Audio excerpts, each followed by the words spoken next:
mind. It's closed for a reason because the parliamentarians and others have told us basically there's no real way to amend this and carry out its lawful action. And so in a rare instance, this makes sense to have a closed rule. And with that, Mr. Chairman, I would yield back my time to you. The gentleman yields back. The gentleman from Georgia reserves. The gentleman from Colorado is recognized. The gentleman from Oregon mentioned KosherNet and other sites that might want to provide proprietary content. I want to be clear that this rulemaking process has nothing to do with proprietary networks. It refers to the Internet. I hold several patents with regard to Internet technologies. In those, as is common among Internet patents, we describe the Internet as an open-ended gateway network.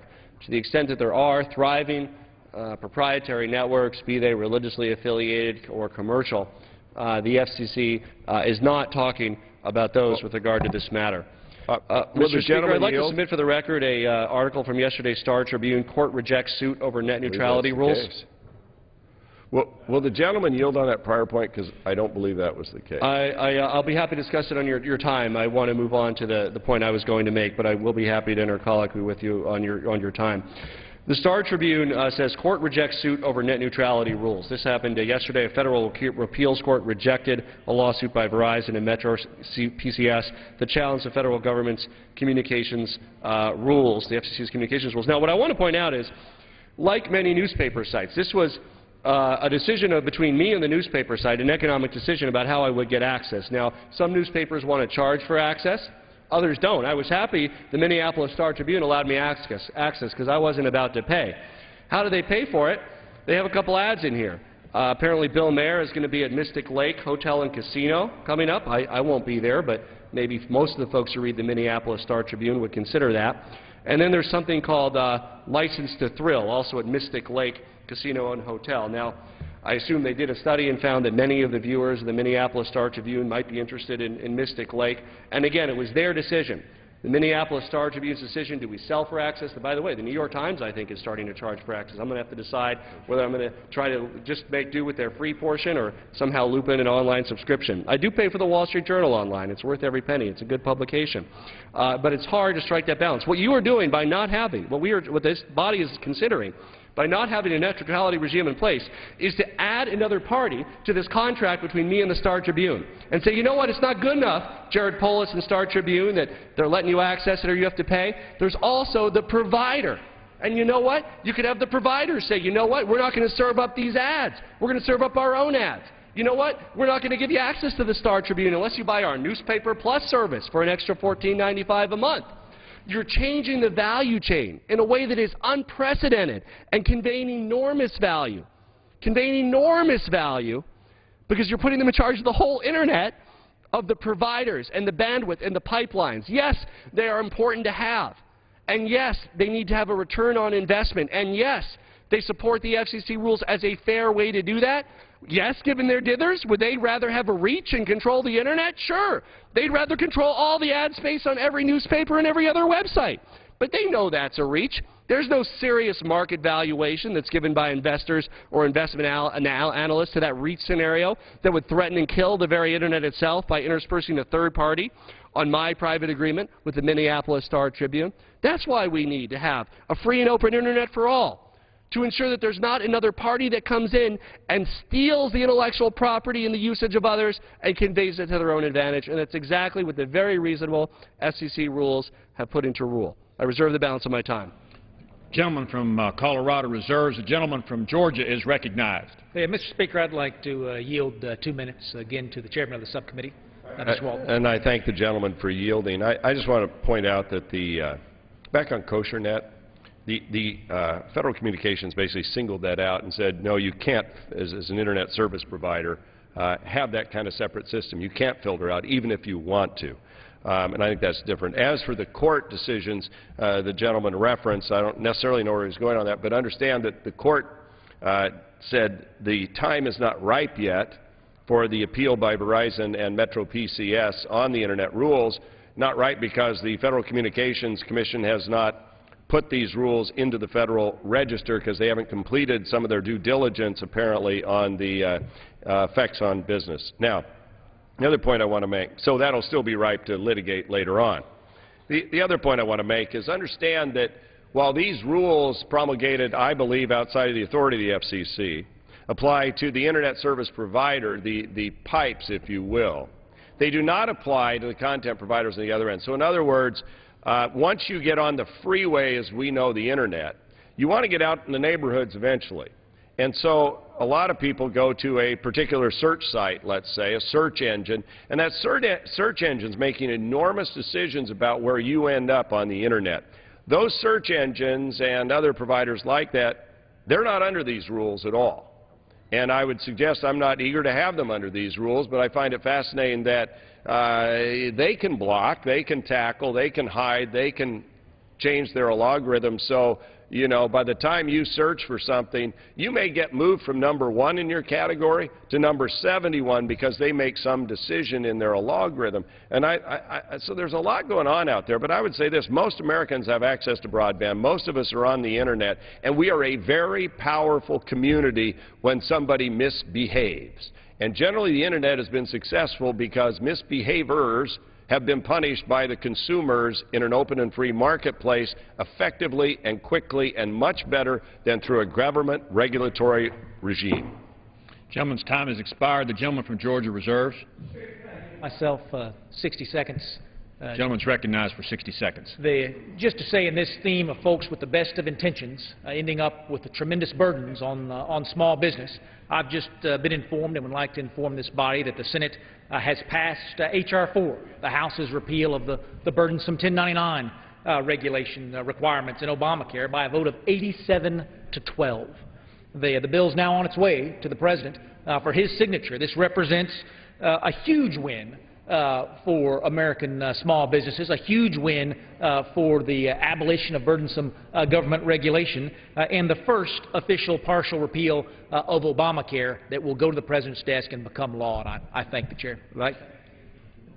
Gentleman from Georgia reserves. The gentleman from Colorado is recognized. Yield myself as time as I may commit. First, with regard to the 1099 closing, I think, again, we can applaud this as a step forward for small business. Many of us wish that there could have been a different way of paying for it, and I did support it twice in the last session of Congress. While there is major winners, and small businesses are, we needed to close the 1099 loophole, and I'm glad we did.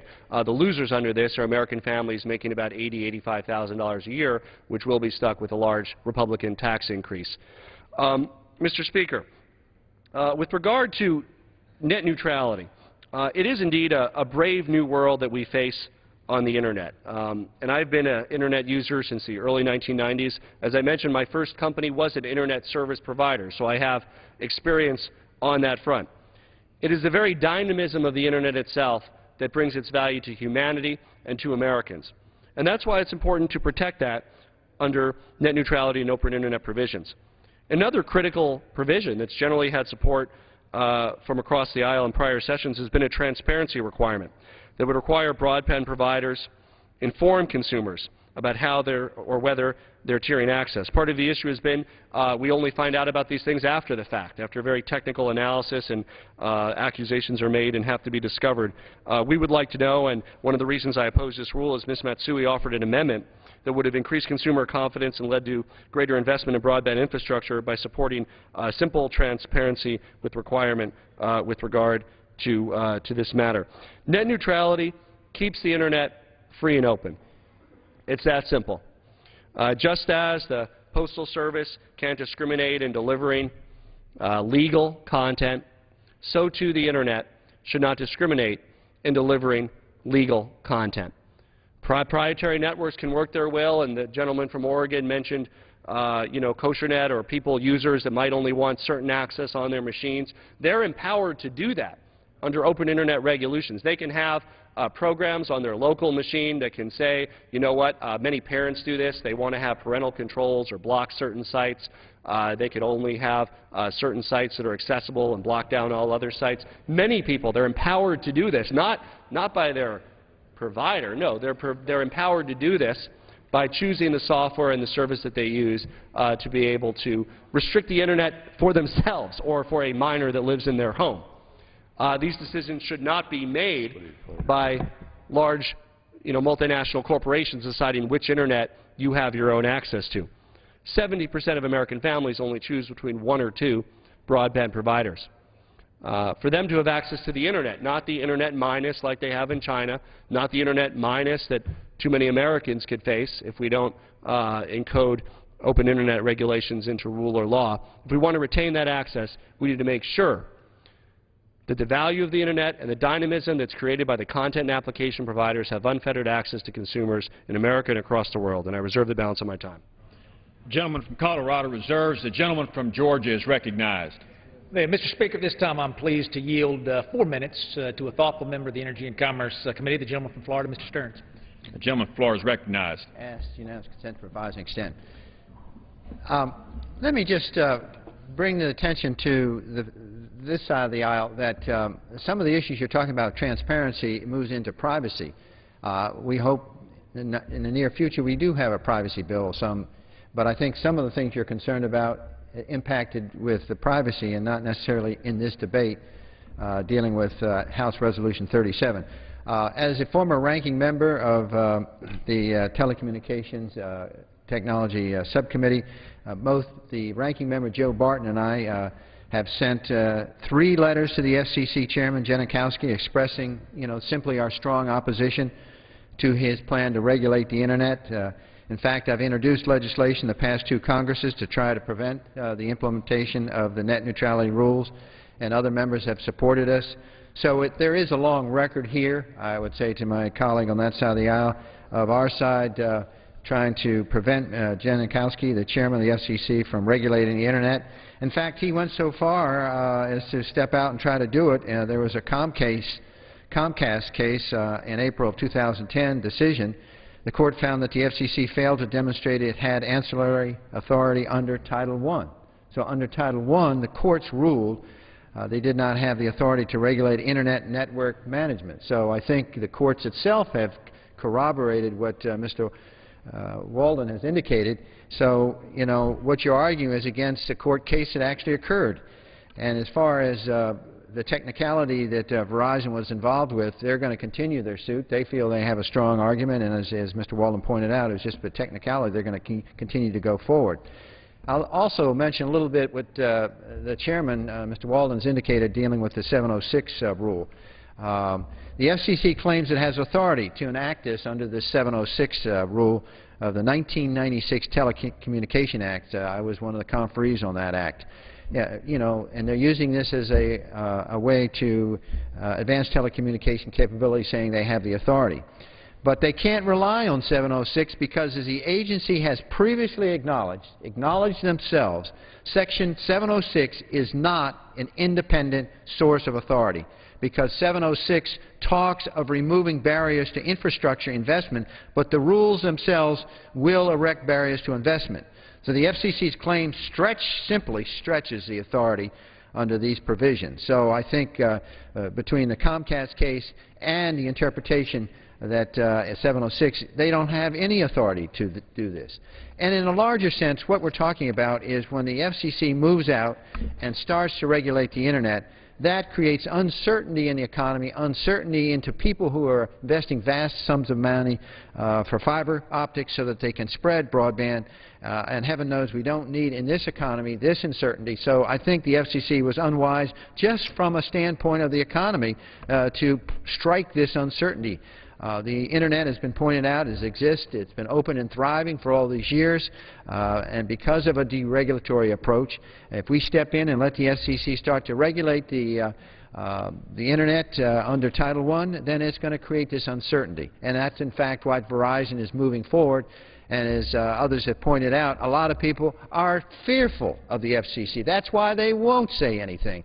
And as many of us know, lots of times when you're in a situation where you have a empowering authority up there that can regulate you, you don't want to get those people upset with you. So you're very delicate in how you move. So the people are saying basically that, we're not going to say anything, but silently they're telling us, certainly they're telling us on this side, that they cannot see any reason for the FCC to start to regulate. There's no crisis warning them to do this. The example he used with his newspaper in Minneapolis is not a crisis. So the FCC hangs its adoption of network neutrality rules based upon speculation and future harm, and I urge the passage of this rule. Gentleman's time has expired. The gentleman from Georgia reserves. The gentleman from Colorado is recognized.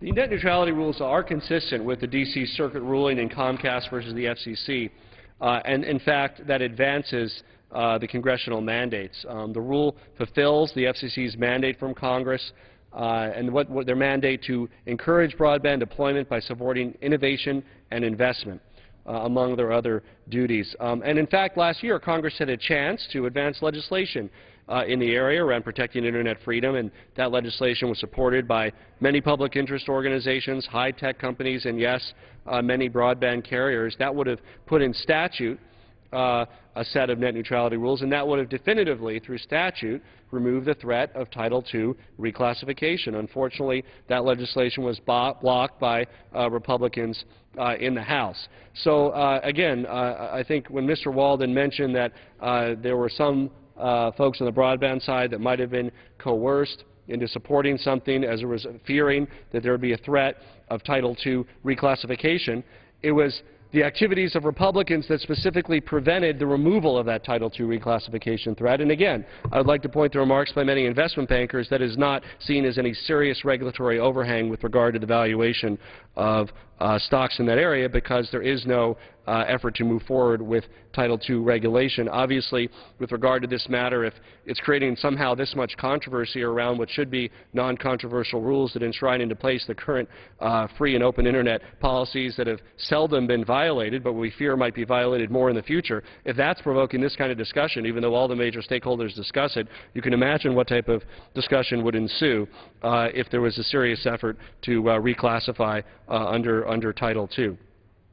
Mr. Stearns also mentioned that maybe the committee will begin work on what type of statutes we might have. Certainly specifically, I'm curious, and I asked Mr. Walden as well yesterday if the committee would consider no blocking rules. Would the committee consider transparency requirements? Do they think that they, in fact, could do a better job than the FCC, and that this body, with its vast knowledge of the Internet and DNS architecture, would do a better job than the FCC? And I think you know, one of the clear things that I'd like to see, and I think this body would like to see, and why I oppose this rule, is if we are talking about repealing the FCC's rules, what is the work product of this body? What is the replace? It's repeal and replace. I think there's been some acknowledgement. In fact, the gentleman from Florida, Mr. Stearns, mentioned that the committee might work on some of these areas. What is that proposed body of work? Why are we not looking at repeal and replace and what we are replacing it with? Is it going to be similar to former Chairman Waxman's net neutrality bill of last year? Are there substantial changes that have buy-in across the aisle? Can we do better? Frankly, I'm skeptical. Frankly, I'm skeptical. But if the gentleman would like to advance the work product of his committee and come forward with a clear decision between what we would be replacing it with, I would be certainly open to seeing if, in fact, the work product of the committee is better than the work product of the FCC with regard to this matter. I reserve the balance of my time. Gentleman from Colorado reserves. The gentleman from Georgia is recognized. Mr. Speaker, I'd say to my friend from Colorado that we have no more speakers remaining on our side. If the gentleman's prepared to close, we are prepared to close. We have no additional speakers. Please. Thank you, Mr. Speaker. The Internet has been of immense value to mankind, to America, to me personally, and to all of us personally. It's contributed to our culture, to our economic advancement, to the flow of free ideas. We should not trade the freedom of the Internet as an open superhighway for a toll road controlled by and for Internet service providers alone. There's a balance to be struck, and the process of finding that balance is underway by thoughtful people in an open and inclusive process. Today's action by the Republicans short-circuits that process and imposes a simplistic, highly ideological solution on what is actually a complex issue that our shared ideals of preserving a free Internet, free of government involvement, we can find bipartisan consensus. The FCC order came close to striking that correct balance, far closer than the status quo. That's why it's supported by Internet service providers themselves, consumer groups, the high-tech community, content providers, and faith-based organizations. We must keep the Internet free by allowing the FCC to move forward with the Open Internet Rule, and we should be debating this on an HR bill under an open rule. I encourage my colleagues to support an open Internet by opposing the previous question and this rule, and I yield back the balance of my time. Gentleman from Colorado yields back the balance of his time. The gentleman from Georgia is recognized. Mr. Speaker, I yield myself such time as I may consume. There's a promo out these days for a new television show that's coming on. It's about the CIA, and it chronicles a fellow's first day on the job at the CIA, and he walks in and he looks around. He can't believe the disarray that he sees there. And his senior advisor there steps up and he says, son, have you ever walked into a post office and said, my gosh, I've stepped into the future? And the answer is no. The government is not the location where innovation thrives. To hear this conversation today about how we need government regulation to protect the Internet, Mr. Speaker, we need to protect the Internet from government regulation. And that's why we're here today with this underlying resolution. This FCC proposal is a solution to a problem that doesn't exist. To quote my friend from Colorado, as he was quoting the investment banks, these official rules are around what is already being done in the private sector. It's a solution to a problem that doesn't exist. And, Mr. Speaker, it's a solution to a problem that doesn't exist using authority that the FCC does not have. It's interesting being down here today as my colleague from Colorado talks about all the big businesses that have bought in and all the investment banks that bought in. I have to say, I don't give two hoots that big business and investment banks have bought in. If the authority does not exist to do it, then it should not be done. Over and over again, Mr. Speaker, we hear from this administration about how they can help to solve problems that exist and apparently now problems that don't exist. If the authority does not exist, they cannot be allowed to regulate in this area, and that's why the subcommittee has brought this forward. So we have a solution to a problem that doesn't exist, using authority that doesn't exist. And where does this lead us? I want to read to you, Mr. Speaker, from the FCC order dated December 21st of last year. Finally, we decline to apply our rules directly to coffee shops, bookstores, airlines, and other entities that acquire their Internet service from a broadband provider. Although broadband providers that offer such services are subject to these rules, we note that addressing traffic is a legitimate network management purpose for these premise operators. Authority that does not exist, and the FCC says in its benevolence, that at this time it chooses, Mr. Speaker, not to regulate the way that coffee shops, bookstores, and airlines provide Internet service to their customers. Folks, this is the camel's nose under the tent. That is why we have to be vigilant. It doesn't matter if we like the underlying rule. It doesn't matter if the authority does not exist, Mr. Speaker. We are obligated, as one of three branches of government, we are obligated to step in where regulatory authority exceeds its bounds. Now, as we said, the courts have already looked at this decision and decided, as we have, that the FCC does not have authority to act in this area. Solution to a problem that doesn't exist, using authority that it doesn't have, that starts to pave the way to regulate coffee shops, airlines, and bookstores. Mr. Speaker, this is a simple rule for a simple bill. We've talked so much about 2,000-page bills with lots of hidden consequences. We've talked about Section 1099 of the Health Care Act now being repealed and passed now by the Senate and going on to the President's desk. I want to read to you this bill in its entirety, if you'll permit me the time. Resolved by the Senate and House of Representatives of the United States of America in Congress assembled that Congress disapproves the rules submitted by the Federal Communications Commission relating to the matter of preserving the Internet and broadband industry practices, and such rules shall have no force or effect. That's it. That's it. 8 lines. No force or effect. Mr. Speaker, I urge strong support of my colleagues of this rule that will then bring to the floor H.J. Res. 37 and allow, in its brevity, its complete and total consideration. And with that, I yield back the balance of my time, and I move the previous question on the resolution. Both sides having yielded back all time, the question is on order, and the previous question on the resolution. Those in favor say aye. Those opposed say no. The ayes have it. Mr. Speaker, on that I request the ayes and the nays. The yeas and nays are requested. Those favoring a vote by the yeas and nays will rise. A sufficient number having risen, the yeas and nays are ordered. Members will record their votes by electronic device.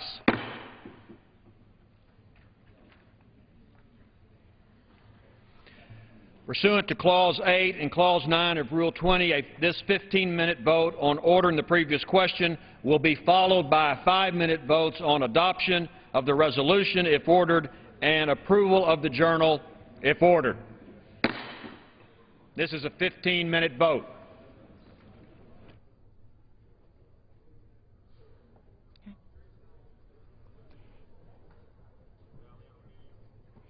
House members are now taking 3 votes, 2 on the rules for debate on a bill disapproving the Federal Communication Commission regulations the agency passed back in December.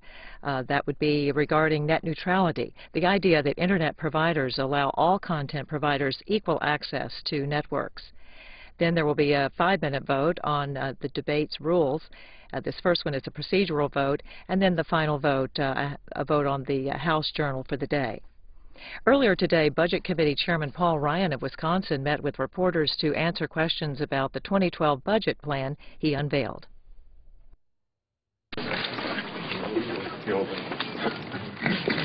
Well, good morning, everybody. I want to thank my colleagues on the House Budget Committee who are standing here with me for all the hard work they've been doing to put this budget together. I also want to thank Senator Jeff Sessions for joining us here, who is the ranking member of the Senate Budget Committee.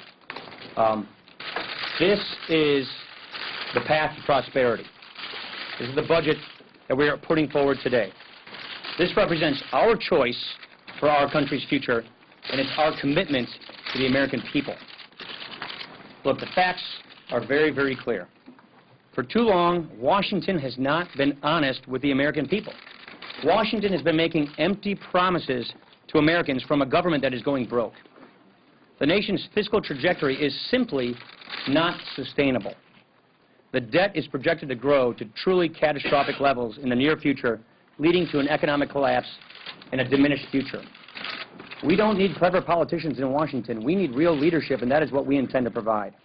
The President's recent budget proposal that he gave is worse than just a commitment to the status quo. The President actually accelerates our descent into a debt crisis. He doubles the debt by the end of his first term and triples the debt by the end of his budget. He imposes a $1.5 trillion tax increase on the American economy at a time when we need more economic growth and more job creation. He proposes to permanently enlarge the size, the reach, and the scope of the federal government. He offers no reforms to save our vital health and retirement security programs, and no leadership. Our budget charts a different course. It's very different than what the President has offered. For starters, we propose to cut $6.2 trillion in spending over the next 10 years from the President's budget. We reduce the debt as a percent of the economy. We put the nation on the path to actually pay off our national debt. Our goal here is to leave our children and our grandchildren with a debt-free nation. We offer $4.4 trillion in deficit reduction in the first 10 years alone. Our budget is our plan to tackle this country's greatest problems. If we don't take on these fiscal challenges head-on, we will not be able to do this under our own terms in the kind of gradual, important, sensible way that we are proposing here today. My colleagues on the House Budget Committee were instrumental in laying this vision out and putting these numbers together. I also want to thank the people at the Congressional Budget Office who worked so hard overtime, overnight, to get all of this added up. With that, I would like to turn over to Congressman Jason Chaffetz from Utah, and our committee members are going to walk through the contours of this budget. Mr. Chaffetz. Thanks, Paul. Thanks to all my colleagues here on the House Budget Committee. I happen to also be on the Oversight and Government Reform Committee, and I think all of us are committed to change the way we're doing business in Washington, D.C. We're not here to perpetuate the status quo because the status quo is not working. The cuts are important because we need to be on a trajectory to actually maintain the fiscal sanity that is in this country. We want to restrain the explosive growth of bureaucracy, achieving a 10% reduction over the next 3 years in the federal workforce through attrition, coupled with a true pay freeze for the next 5 years and reforms to government workers' generous benefit programs. We want to end the corporate welfare and permanent bailout of Dodd-Frank. We want to take Fannie and Freddie off the backs of the taxpayers, and energy or agriculture focus on spurring competition and targeting investment, not having the government pick winners and losers from Washington, D.C. We're committed to these reforms. It will be an exciting process moving forward. It's a pleasure to serve on this committee, and I think the American people will be excited that we're living up to the obligations and the commitments that we made in the Pledge to America in bringing back this Congress and bringing back the fiscal sanity that is so important to this country. Thanks, John. One of the things that we are also trying to achieve is we believe in this country that we ought to have a social safety net. We believe that we ought to have a safety net to catch people from slipping through the cracks, to help people when they're down on their luck, and to help people who cannot help themselves. Problem is, our social safety net is fraying at the seams. To talk about how we repair our social safety net, I want to turn to Todd Young from Indiana.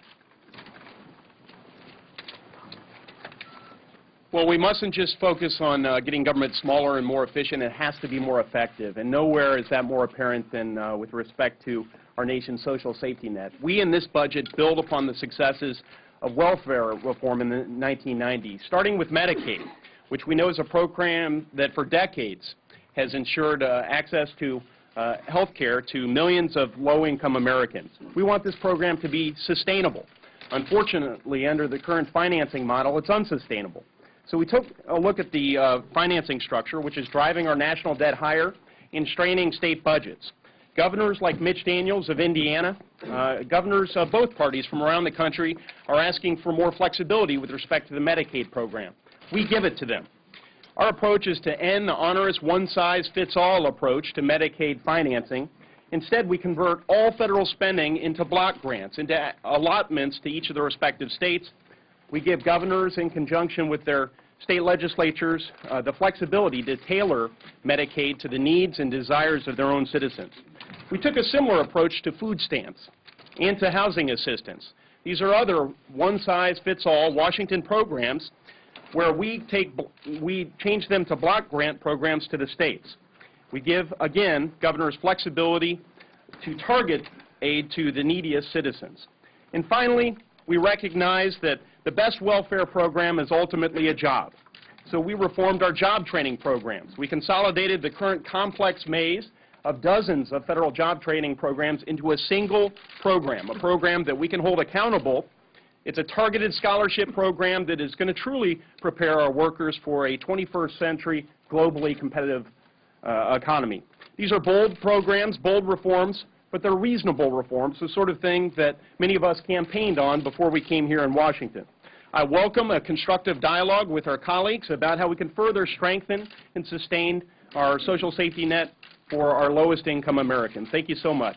And next will be Dr. Price to discuss the reform of health entitlements.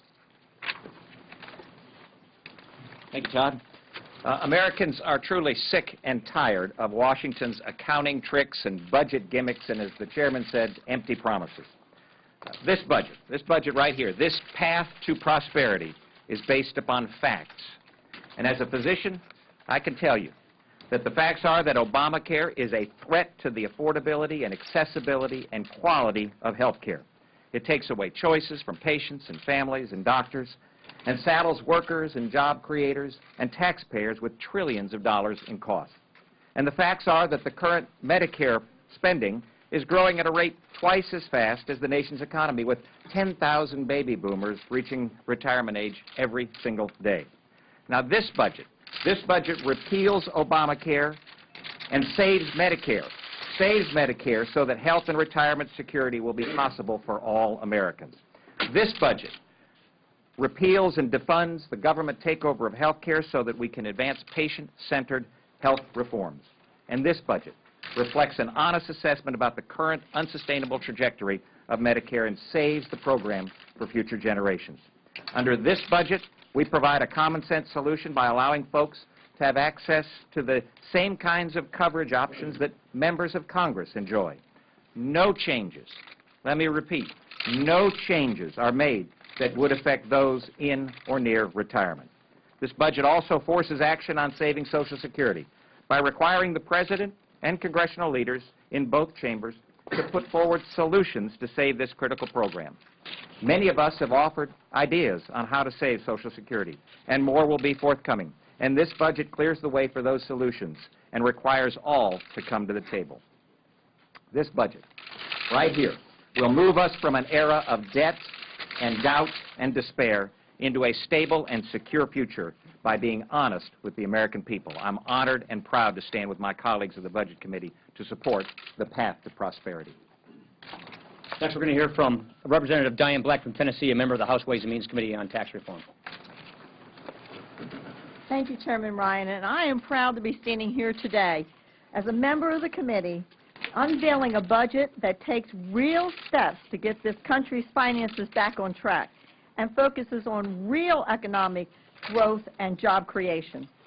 This Republican budget stands in sharp contrast to the one that the President released a few months ago, which would impose a $1.5 trillion tax hike on American families, and that's not including the $800 billion tax increase contained in Obamacare. This budget halts the President's plans to burden our hard-working Americans with more taxes. Instead, it keeps taxes low so that the economy can grow again. And by lowering these rates and also broadening the base, we can ensure that our tax code is simpler for families, that it's less burdensome for our workers, and allows job creators to grow their businesses and hire more people. This budget also encourages the very economic growth that is the key to our country's future prosperity and security. And as a member of the Ways and Means Committee, I know that Chairman Dave Camp has outlined a pro-growth tax reform with top rates of 25% for both the individuals and the corporate side. And we're serious about forwarding proven pro-growth policies. In both of my committees, Ways and Means and in Budget, we're working to get this country back on a sound financial footing. And I'm proud to be here today as part of the Republican majority that will lead where the President has failed. And that is to restore America's future growth and prosperity. And I turn it back over now to our Chairman. I want to congratulate Diane on her great choice of committee assignments. You know, they often say around here that the Democrats are our adversaries and the enemy is the Senate.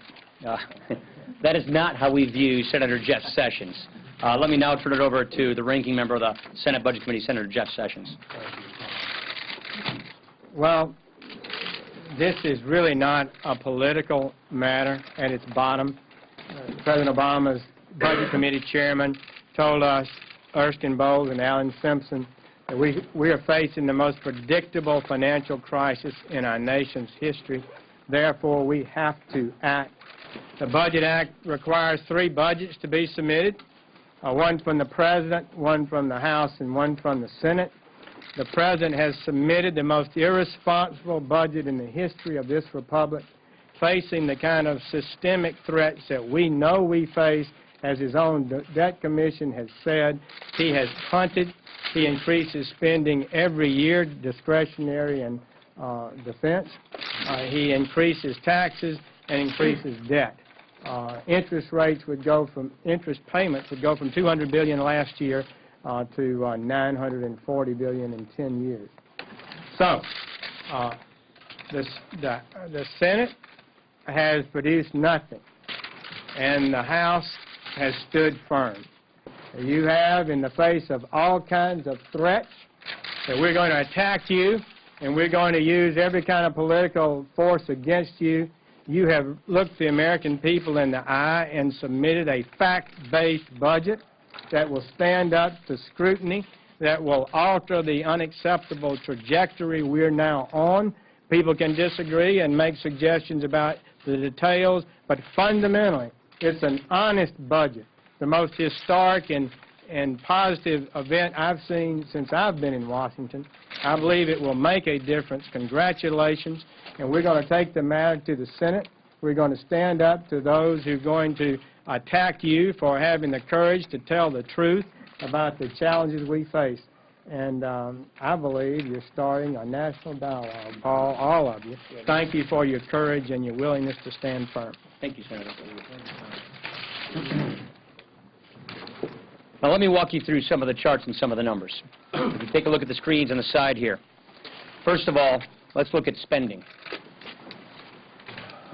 Let's look at spending. All right, look at our historic path of spending. Our historic size of our government has been right around 20% of GDP. Here is the path that we are on right now. This is the path that the President's budget is complicit with. This is the path of spending where the size of our government is double by the time my kids are my age, and then it goes up from there. Here is the spending path that this prosperity plan presents. We bring the size of government back down to 20% of GDP where it has historically been and lower from that. We have budget enforcement mechanisms with multiple kinds of spending caps to enforce this. This is how we get $6.2 trillion in spending cuts off the President's budget in the first 10 years, $4.4 trillion in deficit reduction itself. Let's take a look at deficits. Take a look at where we are headed. We've had deficits in the past. We had a small time of surplus. Look at where we are headed with our deficits. This, again, is where the President's budget plan is complicit with. This is the path of the status quo. These are the kinds of deficits we're going to be racking up if we don't do something to fix this problem. Here is the path that we are proposing with respect to our path for prosperity, our budget. Very different choice of two different futures. Let's talk about debt. Now, we've had debt in this country before. People are familiar with debt. People get a mortgage to buy a house. You get a car loan. And typically you measure your debt as relative to your income. Well, take a look at our debt. Over the last, since World War II, we've had debt. And in World War II, it went up to about 108% of GDP. We've had high debt before. That was temporary. We loaned it mostly to ourselves, but then it went back down. And our debt went down to reasonable levels. Look at what the Congressional Budget Office is telling us is our future of debt. This red ink is going to destroy our economy. We know, as a matter of fact, that we are giving the next generation a lower standard of living. In fact, we actually asked the Congressional Budget Office to tell us what the future of the economy looks like. So they ran computer models simulating the economy forward. The models break in 2037. The computer literally crashes in 2037 because, according to the CBO, they can't conceive of a time in which the economy can continue past that moment because of this burden of debt. What does the Path for Prosperity propose to do with the debt? This is our debt path. We, according to CBO's long-term analysis, get this debt not only contained, not only under control, we get it paid off. That is the future we want for our children. We believe we have a moral responsibility to put the kinds of controls and reforms in place to keep this country growing. Now let me turn to growth. We need jobs growth. We need economic growth. So we asked the Heritage Center for Data Analysis to review this budget with respect to economic growth. They used the Global Insight model, which is probably the most well-reputed model used. Here is what their results show. This plan results in faster economic growth. Nearly $1.5 trillion in additional economic growth over the decade. This plan is estimated to result in more jobs. Nearly 1 million jobs next year to be created under this plan than otherwise would be. It predicts that the unemployment rate goes down to 4% in the year 2015, and that in the last year of this budget, we're kicking off creating nearly 2.5 million new jobs in the private sector in that year alone. It also predicts higher wages, $1.1 trillion in higher wages for workers. It also predicts higher family income, nearly $1,000 per family per year result from the better economic growth that this plan for prosperity presents. This is a plan for prosperity. And so when you take a look at the choice of two futures we have, we can either choose the red line, which is the sea of debt and deficits, the line the President's proposing we go on, the line our country is on, or we can choose that green line, where we face up to the challenges that are confronting this generation now to give our country a better future. Look, we've always had a legacy in this country where each generation, whether it's war or depression or whatnot, takes on its generation's challenges so the next generation's better off. We know for a fact that we are not going to be giving our children a better standard of living. We know we're not going to make them better off. That is a fact that is not doubted by any independent fiscal expert. We owe it to our country, to our kids, to fix this problem. Now let me just simply close with this. One of the worst experiences I've ever had in Congress was the 2008 financial crash. That caught us by surprise. I and others were in the middle of all the negotiations. where we had an economic crash that came. And out of that resulted really ugly legislation, TARP. And then we witnessed trillions of wealth being lost. Then we witnessed millions of seniors lose their savings. And then we witnessed millions of people lose their jobs. We're still trying to recover. Let me ask anybody who is listening this. What if your congressman, your president, saw it coming? What if they knew it was going to happen? What if they knew why it was going to happen, when it was going to happen, what nature, and more importantly, what if they knew what could be done to prevent it from happening, and if they had time to prevent it, but they decided not to because it wasn't good politics? What would you think of your president, your member of Congress? Well, God, that is where we are right now. This is the most predictable economic crisis in our history. And what are we doing, playing politics? We don't need clever politicians. We need leaders. We need leadership. And so we believe we have a moral imperative. We got together on the Budget Committee in our Republican caucus, and we decided it is time to stand up and do what is necessary to fix this country. We need to be honest with the American people about the problems we face. We need a fact-based budget, no more accounting tricks, no more budget gimmicks, and that is what we are offering the American people with this Path for Prosperity. Be happy to take your questions. Chairman Ryan. Dan. Even with all of the changes in the text we proposed, the budget would not see a surplus for 2040. Till the late 2030s. So, right, for That's about right. 28 years, for a generation. Some of your fellow Republicans, maybe not those standing here, say, you got to do it sooner. Right. So, Dana, this just shows you how deep of a hole our country is in. This just shows you it took many years to get into this hole, and it's going to take us a lot of years to get out of this hole. What matters the most is we get this on the right trajectory, is that we get our debt containable, that our mortgage payment on our children's future is shrunk and going down. This just shows you the sooner you act to fix these problems, the better off everybody is. As it was mentioned before, the kinds of reforms we're proposing don't affect senior citizens. They don't take benefits away from people who are 55 and above. And what we're showing is we can achieve that if we go now. What happens if we keep kicking the can down the road? We go about $10 trillion into the hole of more empty promises. Every year we don't do anything. And that means bitter European-like austerity.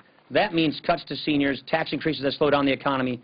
And so we want to preempt that kind of austerity, and we want to get us on the right glide path. It's going to take us a long time to dig our way out of this problem, but we can dig our way out of this in a sensible way, in a secure way, and we can save these entitlement programs from bankruptcy. Mr. Ryan. To play the devil's advocate, if you didn't go as far as you went in terms of cutting taxes, couldn't you balance the budget? So we do not propose increasing taxes. Now, here's a big difference. If you, on paper, raise taxes, can you move the numbers farther? Sure. Here's what happens. You lose jobs. You lose economic growth. We need two things. We need spending cuts and reforms and economic growth. You raise taxes on the economy, you raise taxes on the American people, you don't get the growth. Here's the other problem. We are now in the 21st century.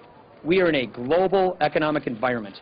In Wisconsin, we don't just compete with people from Illinois and Iowa. We're competing with people from India and China. And when we tax our businesses at the highest tax rate in the industrialized world, when we tax our producers, our small businesses, our economic producers more than our foreign competitors tax theirs, we lose, they win. We don't want that to happen. That's why we need economic growth through fundamental tax reform. Chad. If you roll this out, the timing comes amid this debate about the CR. Is there any effort by leadership or you or others to say, look, guys, if we can figure out a way to keep the government open, we're going to be able to cut trillions with this budget and put a number of On this vote, the yeas are 241 and the nays are 174.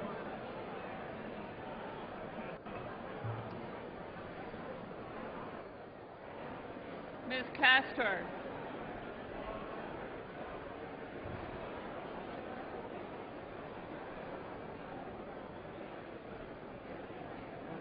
Ms. Castor votes no.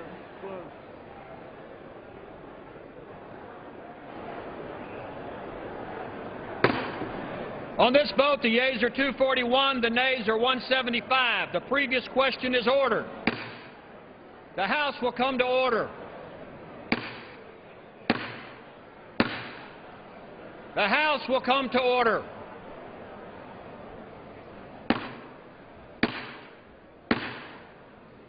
The House will come to order.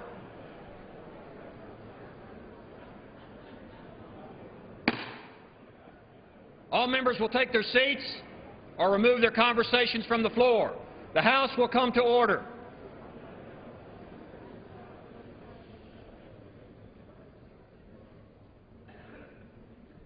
All members take their seats or remove their conversations from the floor.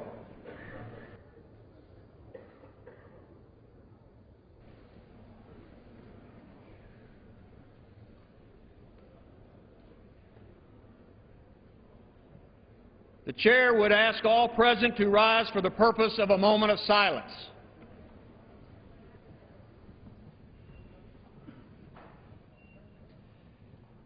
The Chair asks that the House now observe a moment of silence in remembrance of our brave men and women in uniform who have given their lives in the service of our nation in Iraq and Afghanistan, and their families and all who have served in our armed forces and their families.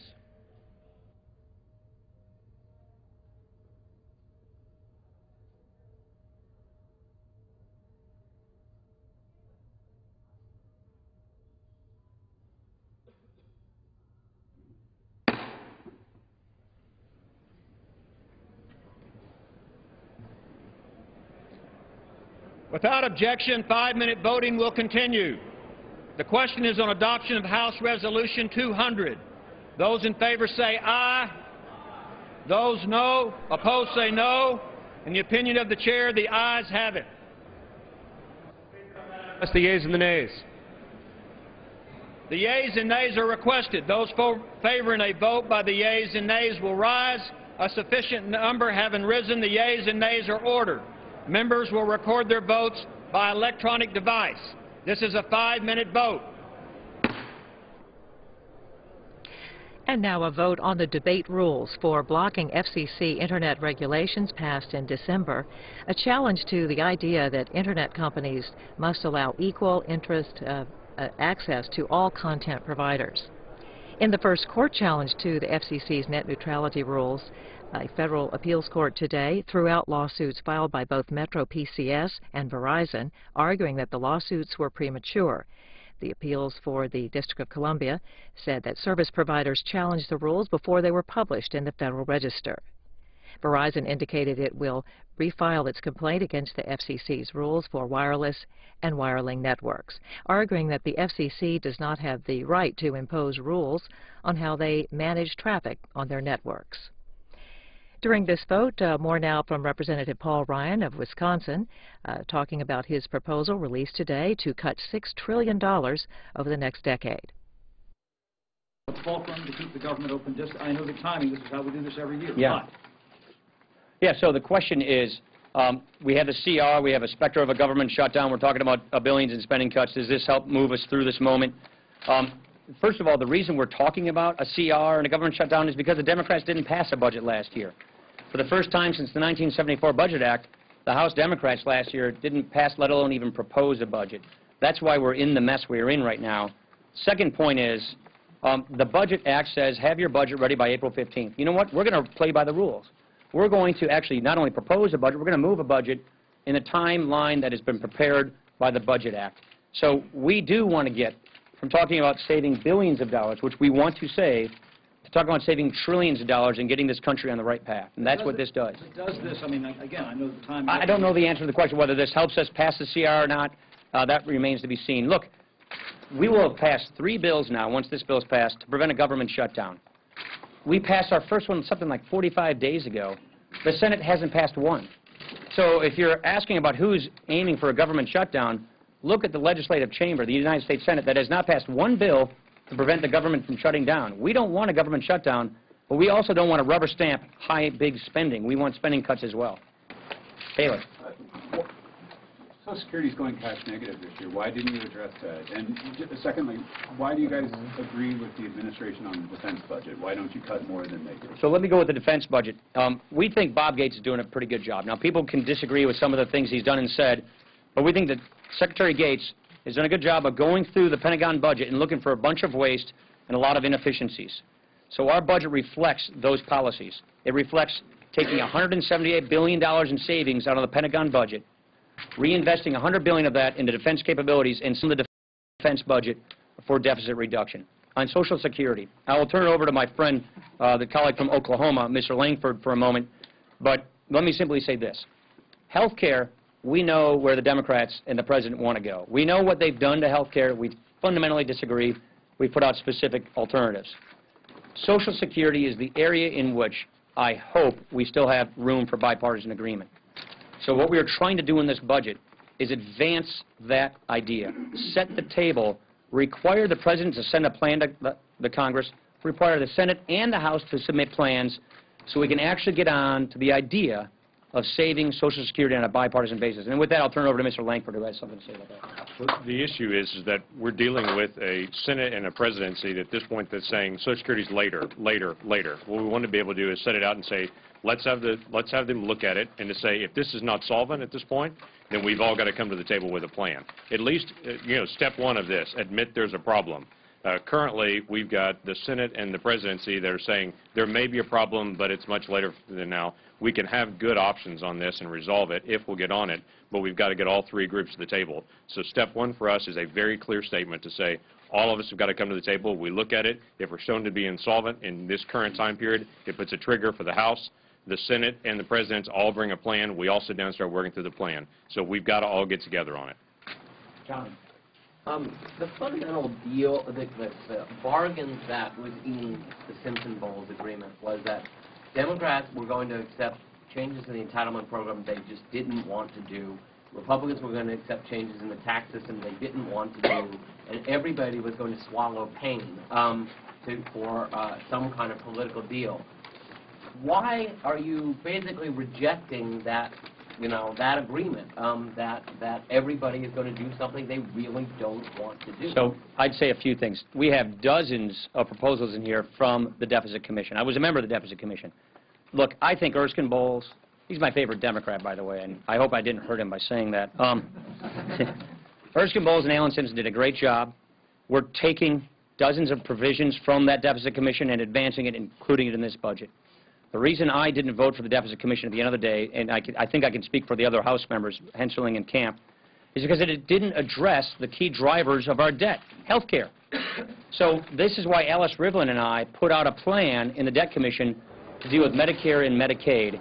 Alice Rivlin is a great, proud Democrat, Brookings Institution, Clinton OMB director.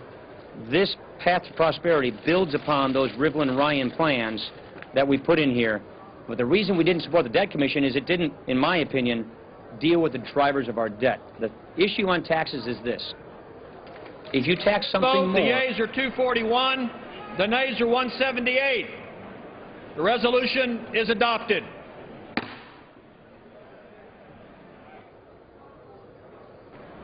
Without objection, a motion to reconsider is laid on the table.